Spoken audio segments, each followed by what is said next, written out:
ਮੰਡੀ ਬਾਵਲਦੀਨ ਹੈ ਬੁੱਧਕਾਰ ਮੇਲਾ ਨਹੀਂ ਲੱਗਿਆ। ਸਾਡੇ ਕਾਰੀ ਸਾਹਿਬ ਸਾਡੇ ਭਾਈ ਸਨ ਜਿਹੜੇ ਇੱਥੇ ਆਕਸ਼ਨ ਦਾ ਮੇਰੇ ਨਾਲ ਕੰਮ ਕਰਦੇ ਸਨ, ਬੋਲੀ ਲਵਾਉਂਦੇ ਸਨ, ਉਹ ਦੁਨੀਆ ਤੋਂ ਰੁਖਸਤ ਹੋ ਗਏ ਨੇ ਔਰ ਅਸੀਂ ਸੁਬਹ ਬੁੱਧ ਦਾ ਕਾਰ ਮੇਲਾ ਨਹੀਂ ਲਾਵਾਂਗੇ। ਬਰਾਏ ਮਿਹਰਬਾਨੀ ਜਿਹੜੇ ਸਾਡੇ ਵੀਰ ਭਰਾ ਦੂਰ ਤੋਂ ਜਿਨ੍ਹਾਂ ਆਉਣਾ ਉਹਨਾਂ ਨੇ ਅਸੀਂ ਇਤਲਾਹ ਦਿੰਦੇ ਹਾਂ ਕਿ ਬਰਾਏ ਮਿਹਰਬਾਨੀ ਸੁਬਹ ਮੰਡੀ ਬਾਵਲਦੀਨ ਹੈ ਬੁੱਧਕਾਰ ਮੇਲਾ ਨਹੀਂ ਲੱਗੇਗਾ ਔਰ ਤੁਸੀਂ ਇਸ ਮੇਲੇ ਵਾਸਤੇ ਉਹ ਨਹੀਂ ਹੋਣਾ। ਵੈਸੇ ਅਸਾਂ ਉਹਨਾਂ ਦੇ ਨਾਂ ਦਾ ਇਨਸ਼ਾਅੱਲਾ ਖਤਮ ਦਵਾਣਾ ਇੱਥੇ ਉਂਝ ਖਤਮ ਚੋਂ ਅਗਰ ਕੋਈ ਵੀਰ ਭਰਾ ਸਾਡਾ शिरकत करना चाहे मंडी बावलदीन आ सकता है कारी साहब के नाम का। ते बाकी मेला बुद्ध बाजार वाला जिहड़ा है ना वो मंडी बावलदीन नहीं लगेगा बुद्ध वाला।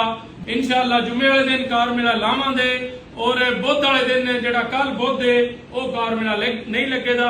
बराए मेहरबानी जिहड़े वीर भरा दूर तो आउंदे ने मेले वास्ते वो कल ना आवे जे। बड़ी मेहरबानी बहुत शुक्रिया। अज कारी राम दा जिहड़ा नमाज़े जनाजा वो 6 बजे और अलीपुर चट्ठे जिन्होंने भाइयों जनाजे में शिरकत करनी हो भी अलीपुर चट्ठे आ सकते हो।